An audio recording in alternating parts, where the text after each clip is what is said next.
mês de julho, mês de férias, nós fazemos uma pequena pausa na nossa série. Estudamos alguns temas gerais que estão, obviamente, ligados a Ele, Jesus, a nós, igreja, ou a você particularmente, como pessoa. E hoje nós vamos falar um pouco sobre crises e o amor de Deus. Se você for acessar agora a sua Bíblia, através do seu dispositivo móvel, faça isso pelo aplicativo Bíblia da YouVersion. Você pode clicar em eventos e vai ter ali o esboço da mensagem de hoje. Se for acessar em papel, o faça também abrindo lá em João 5. É um texto longo, eu não lerei a princípio o texto. No decorrer da mensagem, nós vamos lendo alguns trechos. Mas o nosso tema hoje é: no meio das crises, nós experimentamos o amor de Deus. É no meio das crises que nós experimentamos o amor de Deus. É muito difícil para qualquer pessoa admitir que está em crise, ou que está vivendo uma situação de crise. Por que é difícil? Porque quando falamos que estamos em crise, nós admitimos a nossa fragilidade humana e não gostamos muito disso. Todos nós tentamos ao máximo esconder as nossas fragilidades, esconder os nossos erros, esconder os nossos fracassos.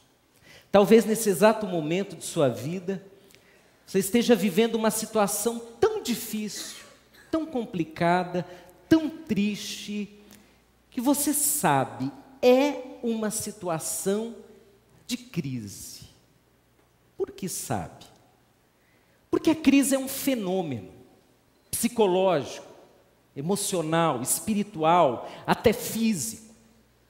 Crise é quando você sai de uma normalidade, de uma linha do razoável, do rotineiro, e você cai num vale.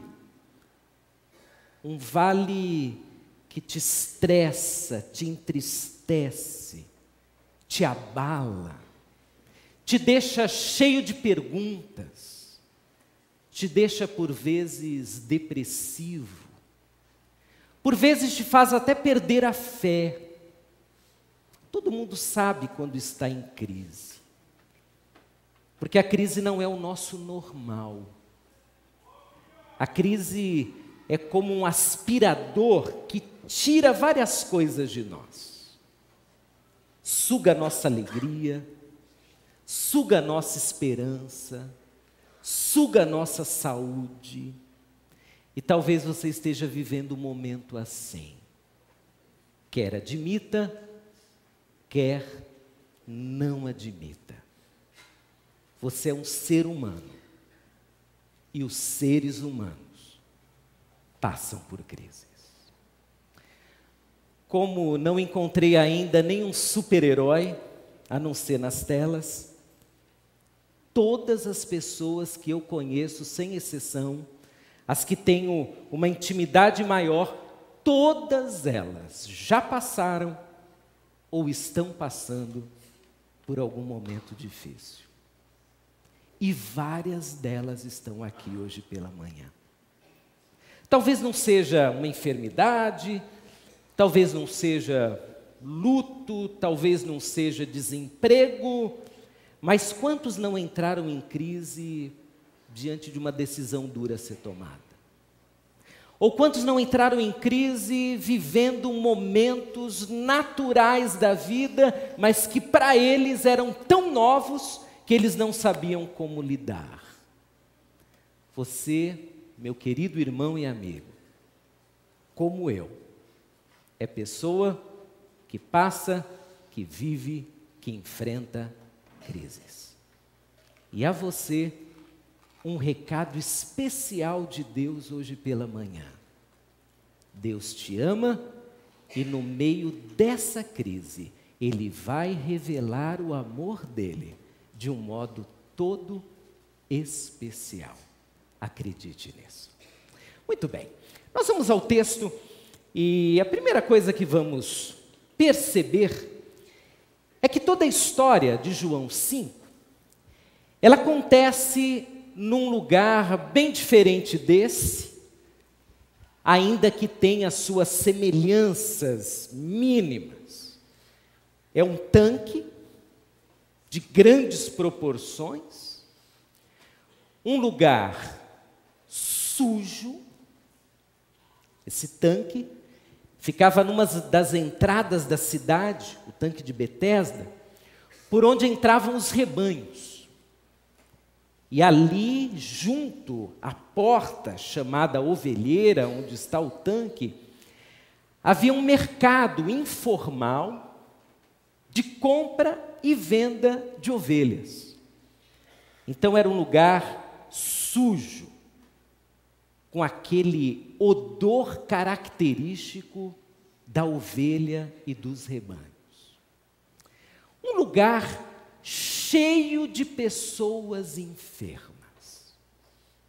O texto fala sobre paralíticos, o texto fala sobre pessoas ali vivenciando as mais diferentes enfermidades. Um lugar onde todos estão em crise. Se não pela enfermidade, estão em crise porque talvez tenham levado para lá um familiar, um amigo.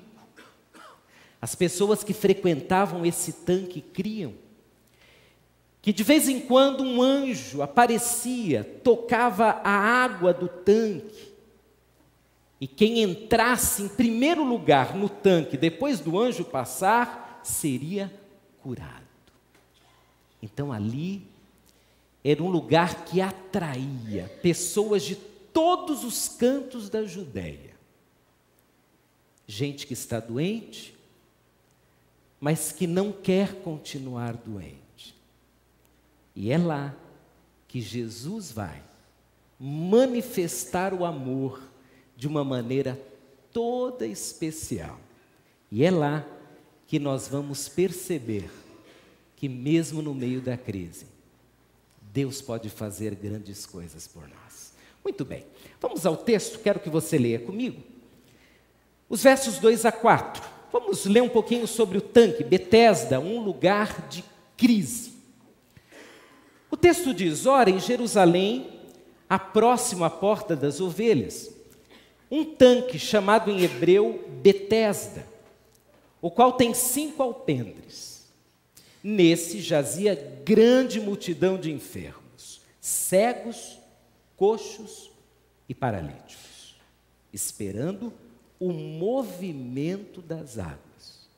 Porquanto um anjo descia em certo tempo ao tanque e agitava a água, e o primeiro que ali descia, depois do movimento da água, sarava de qualquer enfermidade que tivesse.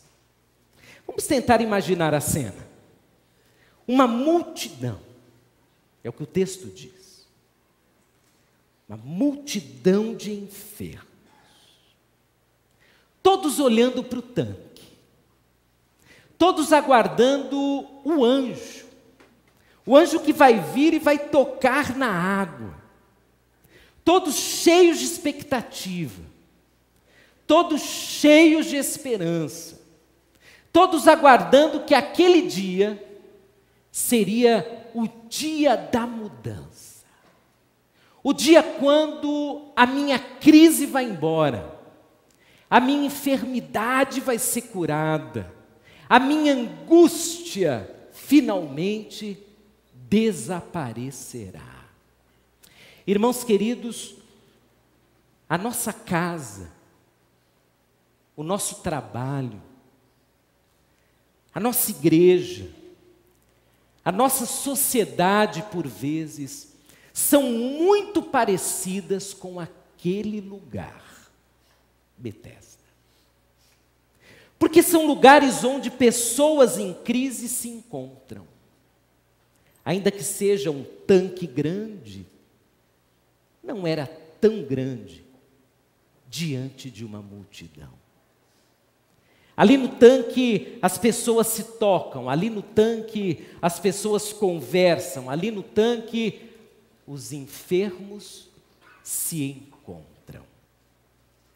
E nós, à semelhança deles, também nos encontramos com as nossas crises.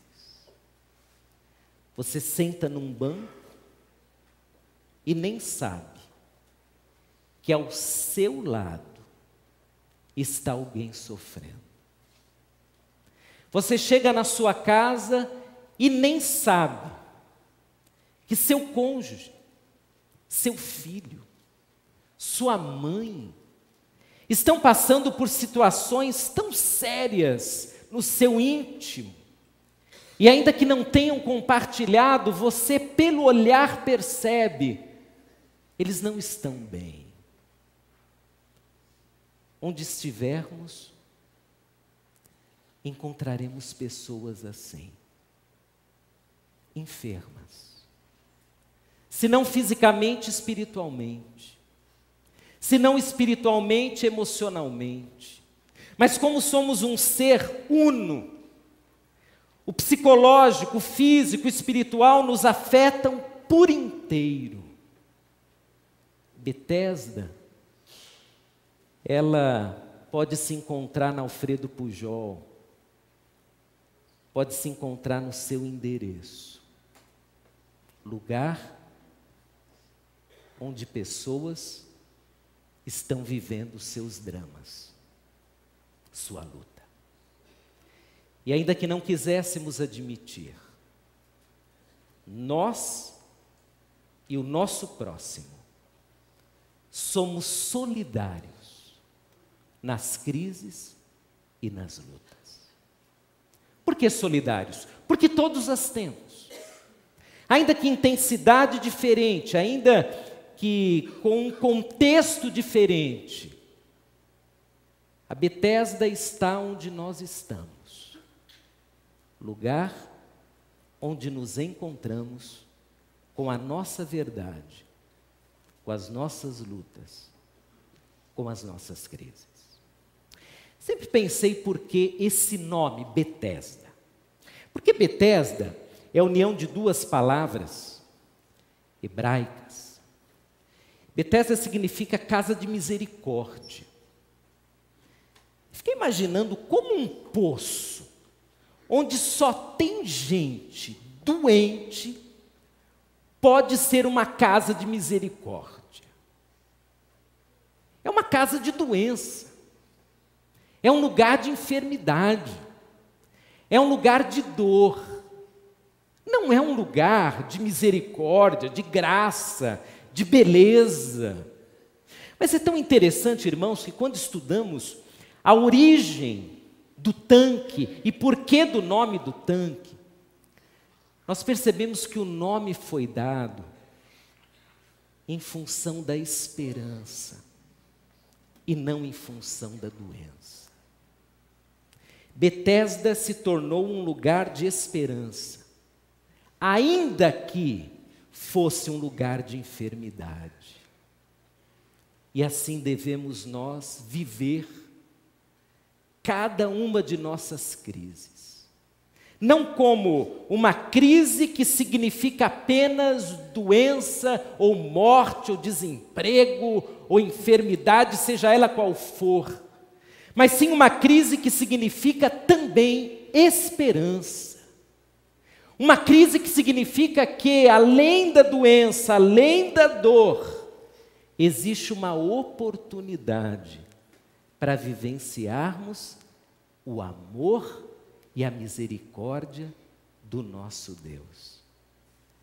Betesda é um lugar de crise, mas também é um lugar de misericórdia, de esperança, porque no meio das crises existe um movimento divino para nos mostrar a cada dia que Deus é maior do que qualquer crise e qualquer problema.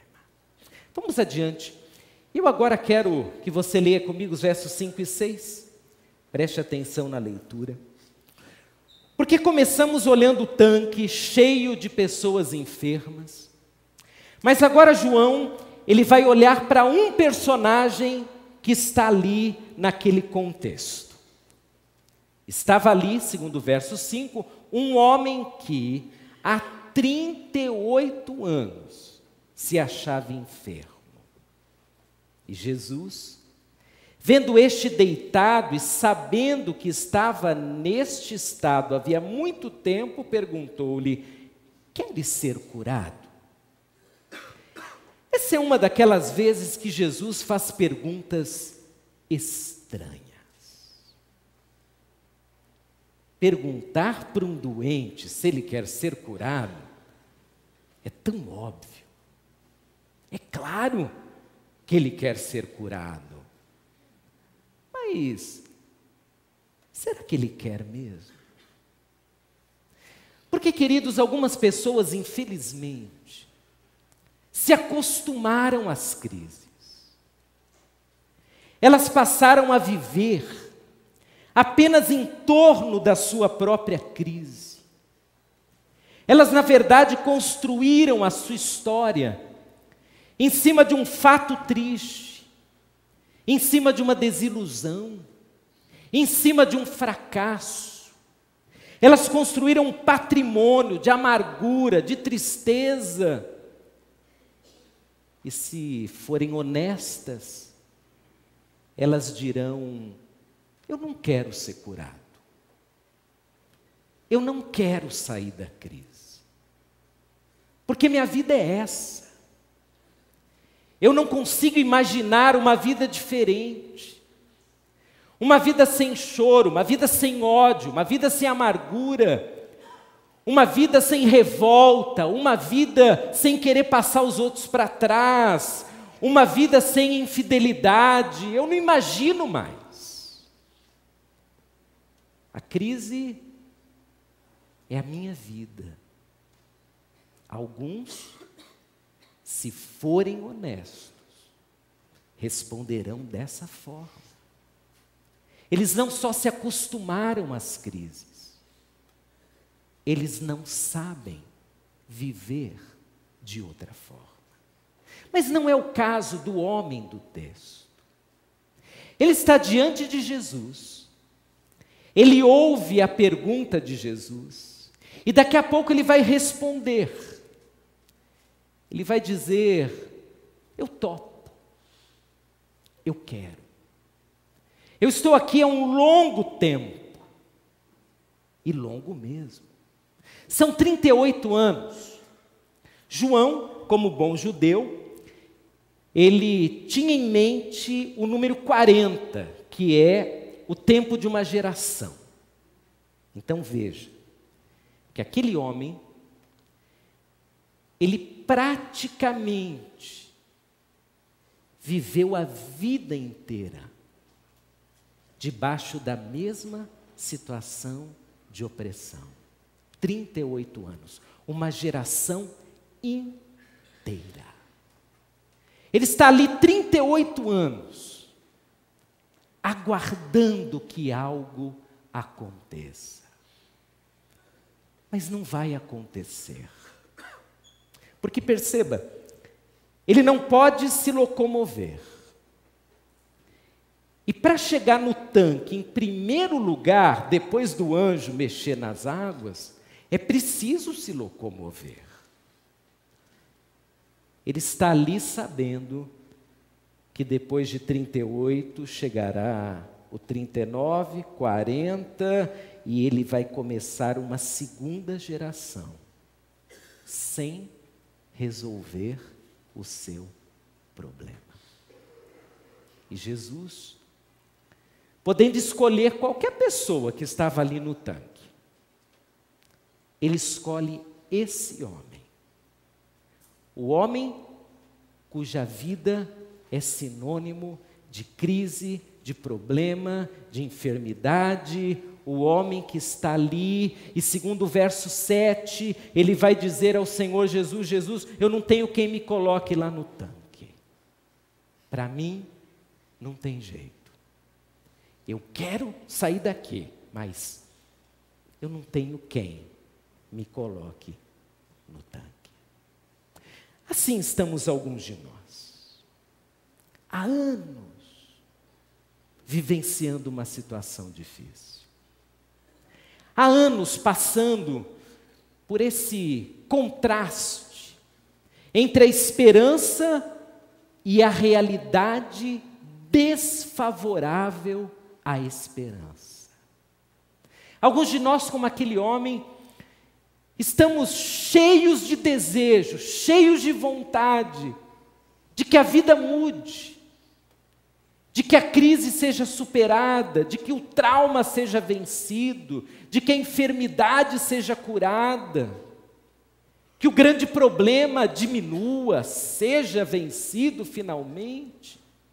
Mas a questão é que, em meio a tudo que nos cerca, parece que não vai dar. Parece que os anos passarão e o problema permanecerá.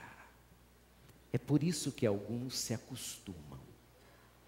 Porque lá no íntimo, a semelhança daquele homem, eles dizem: ninguém pode fazer nada por mim. Ninguém vai me colocar no tanque. Ninguém pode me ajudar. Eu estou sozinho e viverei a vida desse jeito, em crise.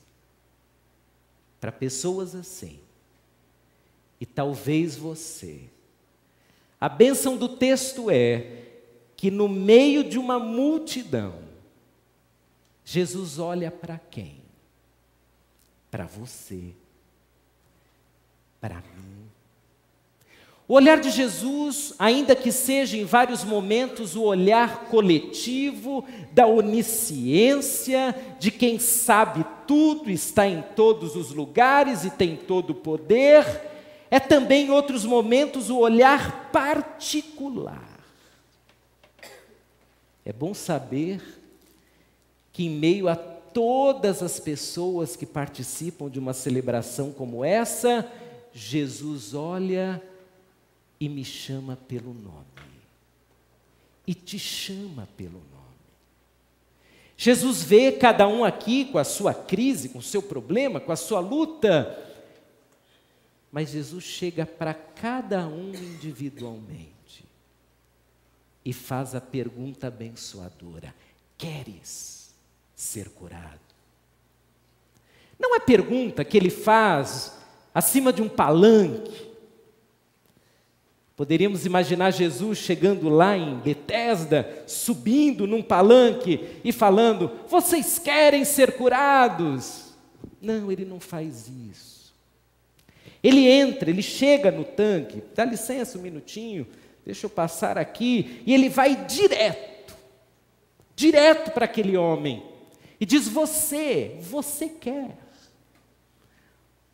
Por que esse trato particular? Porque esse é o trato do amor de Deus.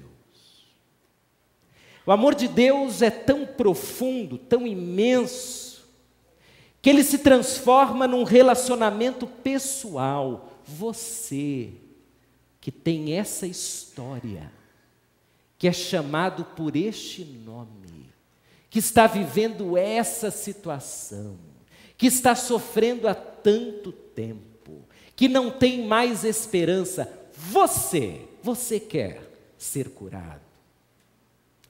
O olhar de Jesus é daquele tipo olho no olho. Você.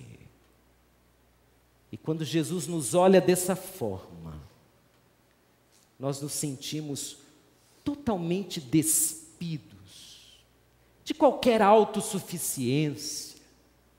Nós tiramos as nossas fantasias de que tudo vai bem e olhamos para Jesus, olho no olho, dizendo: Jesus, obrigado por vir falar comigo, individualmente. Eu quero sim. Eu quero que o Senhor faça algo na minha vida. Não sei exatamente como vai ser. Não sei qual é o teu método. Não sei de que forma o Senhor vai intervir. Porém, Jesus, muito obrigado. Porque no meio de uma multidão, Tu me enxergas individualmente. Não importa quantas pessoas estejam ao seu redor. Não importa se elas são mais religiosas do que você. Não importa se elas têm mais tempo de igreja do que você tem. Não importa se elas leram mais a Bíblia do que você. O que importa é que para Jesus, você é único. E você é amado completamente.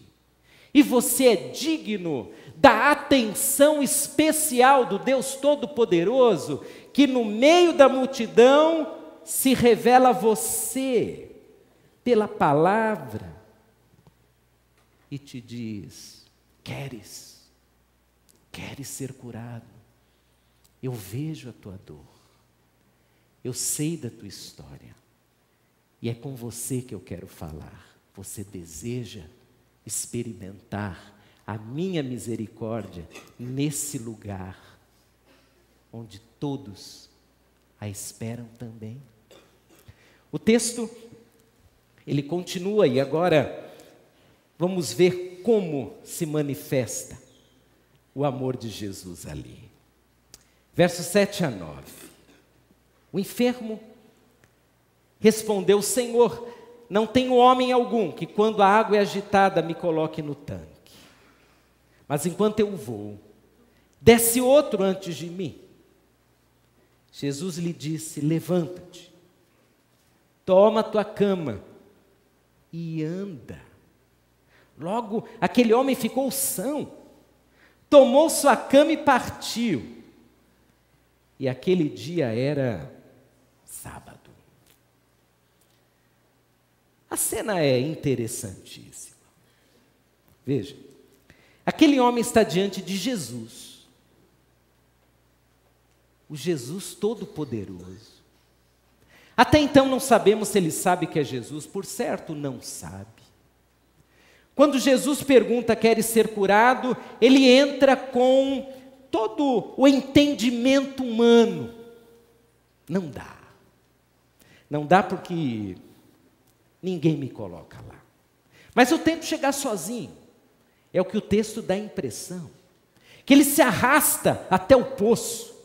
Mas quando ele chega perto do poço, tem 50 pessoas lá dentro que chegaram primeiro. Não foi meu dia. Essa conversa que ele tem com Jesus. Conversa própria de quem não imagina com quem está conversando. E essa é a conversa que nós às vezes temos com Jesus também.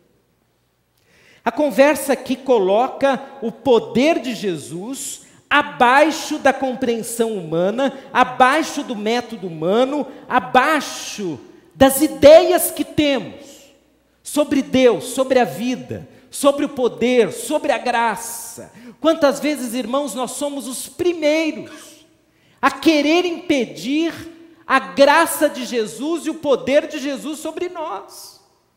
Nós somos os primeiros a dizer que não vai funcionar. Não é desse jeito. Jesus, tu não sabes como foi o trauma que eu tive na minha infância. Isso é incurável, Jesus. Não tem jeito. Tu não sabes como foi a dor de ter realizado isso, de ter passado por aquilo. Tu não sabes, Jesus, como foi duro vivenciar essa situação. Tu não sabes, Jesus, da minha história.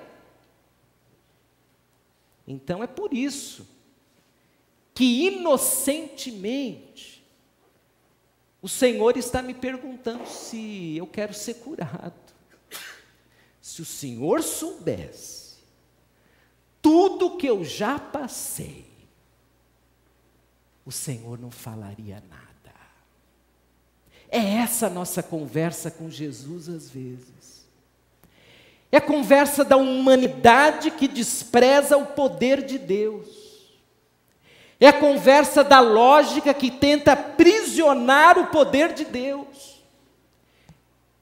Quer aceitemos ou não, Deus não está preso às nossas ideias, à nossa racionalidade. Se você quer ler histórias que desafiam a racionalidade, leia a Bíblia.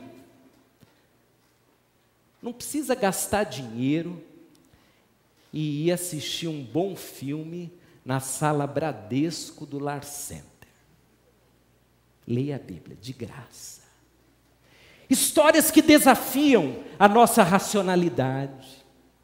Histórias que extrapolam o nosso senso de como as coisas devem ser feitas. Ler a Bíblia é chegar à seguinte conclusão: Deus é maior do que tudo e todos. Então, pare de dar dicas para Jesus sobre como Ele tem que agir. Pare de aprisionar o amor, a graça, o poder de Deus dentro da cela que você mesmo construiu. A cela da amargura, a cela da incredulidade. Liberte-se e não tente resolver à sua maneira aquilo que Jesus pode resolver da maneira perfeita, maneira que só Ele tem. Depois da conversa meio louca, ninguém me coloca lá, Jesus entra com a palavra desafiadora, poderosa: levanta-te, tome a tua cama e anda. Esse é um momento quando na nossa carnalidade criativa, olhamos para a cena e vemos uma série de enfermos olhando para aquele homem e pensando, ele nos enganou o tempo todo. Estava aqui com a gente e agora do nada se levanta, coloca a esteirinha debaixo do braço, diz: pessoal, Deus abençoe a todos, estou indo para casa. 38 anos que eu estou aqui, meu último dia. Alguns devem ter criticado aquele homem, mas nos enganou esse tempo inteiro. Que a maioria não viu o que aconteceu. É uma multidão que está ali, cada um com a sua enfermidade, com a sua luta, e de repente o homem que não podia andar está de pé, andando, esteirinha, indo para casa. E na minha criatividade eu o vejo andando, quase pulando. É uma mistura de alegria, junto com aquela bênção de andar depois de 38 anos. Que coisa boa! E como ele conseguiu aquilo? Com o poder de Jesus. Simplesmente com a voz poderosa de Jesus. Não teve outra técnica. Estamos falando de milagre, estamos falando de cura. Estamos falando do poder de Deus que chega diante da nossa crise e literalmente nos liberta. Estamos falando de um Jesus que tem poder. Tanto poder, que quando nós na nossa incredulidade falamos: Senhor, não vai dar certo, Ele já nos interrompe e diz: levanta-te e anda. Porque é isso que eu desejo fazer. Agora um detalhe no texto, você já percebeu. Última frase. Aquele dia era sábado. Isso significa o quê na cultura judaica? Que naquele dia nada pode acontecer. Nada de cura no sábado. Nada de trabalho, e cura é trabalho. Nada de paralítico levantar justamente no sábado. Por favor, tem de segunda a sexta, domingo a sexta. justamente no sábado. Que afronta religiosa. Acredite, Jesus muitas vezes afronta a nossa religiosidade, que tenta impor métodos, dias, fórmulas mágicas, para que o poder de Deus se manifeste. Quer experimentar o poder de Deus? Você só precisa de Deus e de fé, mais nada. Mas Deus vai agir simplesmente dessa forma. É simplesmente dessa forma.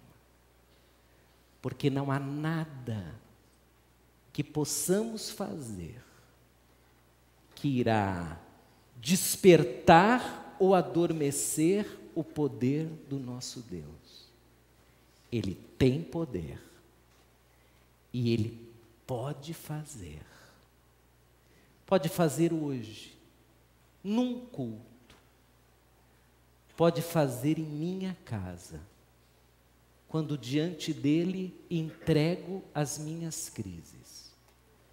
E peço, Jesus, por favor, me cure. Mas, detalhe, outras vezes eu nem vou pedir. Outras vezes, a semelhança daquele homem, eu já me acostumei, eu já me entreguei, eu já estou buscando uma alternativa humana para resolver. E naquele dia, o Senhor Jesus me alerta, me visita de uma maneira diferente e diz: vamos parar com isso, porque eu quero te tirar de Betesda, te levar para uma outra Betesda, não mais essa. A Betesda do testemunho, de alguém que diz: Deus me tirou da crise, do meio do furacão, e me transportou para um lugar onde eu posso testemunhar que o meu Deus, em pleno século 21, ainda faz milagres. Ele faz. Não sei qual é o milagre que Ele vai fazer na sua vida, mas eu tenho certeza que na sua Betesda, Deus vai se manifestar na pessoa do seu Filho, o nosso Jesus, a quem tanto amamos. Não se acostume com as suas crises. Permita que o Jesus que tem poder te liberte, te transforme, mude a sua história. Ele tem poder para fazer isso. Que tal orarmos, irmãos? Vamos orar. Feche seus olhos. E antes da minha oração, gostaria que você orasse. E colocasse diante de Deus a sua Betesda, a sua crise, o seu momento difícil. Se para você é ruim chamar de crise, use outro nome, não tem problema. Mas qual é a sua situação hoje pela manhã? Talvez seja uma situação dura, longa, são anos vivendo a mesma situação. Talvez seja uma situação intensa, um fato novo na sua história. Talvez seja algo que literalmente mexeu com você. A sua estrutura emocional foi para o chão, a sua fé foi abalada. Você não consegue explicar, não consegue entender. Você está literalmente abalado com tudo. Coloque essa situação nas mãos de Deus. Todos nós aqui temos as nossas situações. E colocando-as agora nas mãos de Deus, eu quero te desafiar a nessa manhã exercitar a sua fé. Você crê em Jesus Cristo? Porque se você crê em Jesus, eu gostaria que você colocasse essa situação nas mãos de Jesus agora, seja ela qual for.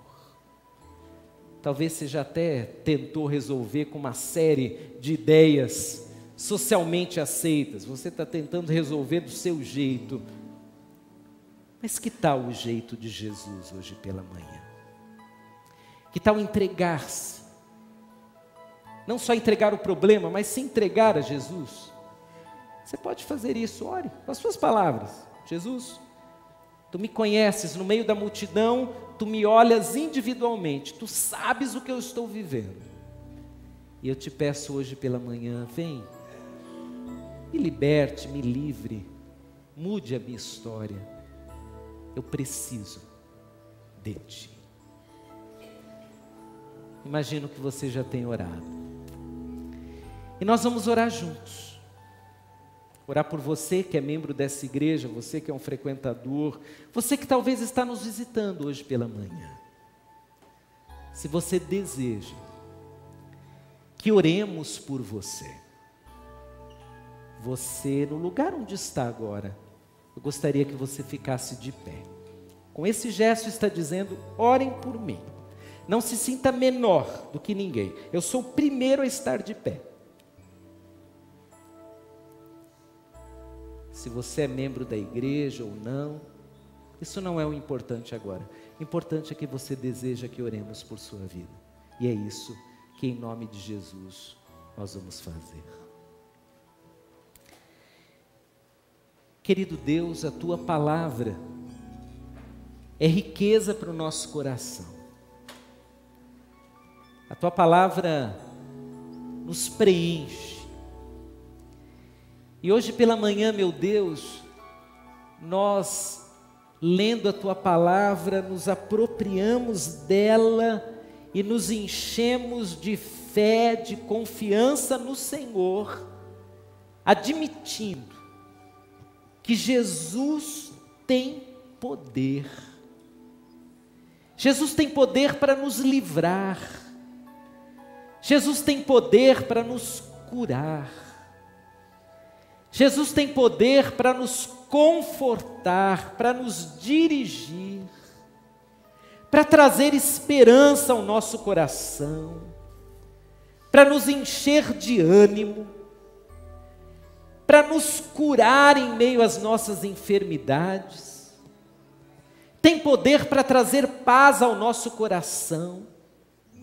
Tem poder para finalmente nos libertar de todas as amarras de um passado traumático, terrível. Tem poder para nos libertar de vícios, de maus pensamentos. Jesus, nessa manhã, nós reconhecemos que Tu és tão poderoso hoje, como foste lá naquele tanque. E da mesma forma que Tu curaste aquele homem, nós hoje pela manhã pedimos que o Senhor nos cure. E que da mesma forma que aquele homem experimentou o grande amor do Senhor, que cada um de nós aqui experimente esse mesmo amor. Mas de um modo especial, meu Deus, eu quero colocar em Tuas mãos esses queridos que se levantaram. Eu sei que o Senhor já os viu antes deles se levantarem. E que em meio a essa multidão aqui reunida, o Senhor sabe o nome, sabe a história, sabe a situação de cada um desses que estão de pé. E o que eu peço em nome de Jesus é que aquele poder, que aquele homem lá do tanque de Betesda experimentou, que esses queridos também experimentem. Que aqueles que já entregaram a vida a Jesus tenham muito mais fé, muito mais confiança. Que eles vivam não pela vista, mas por fé.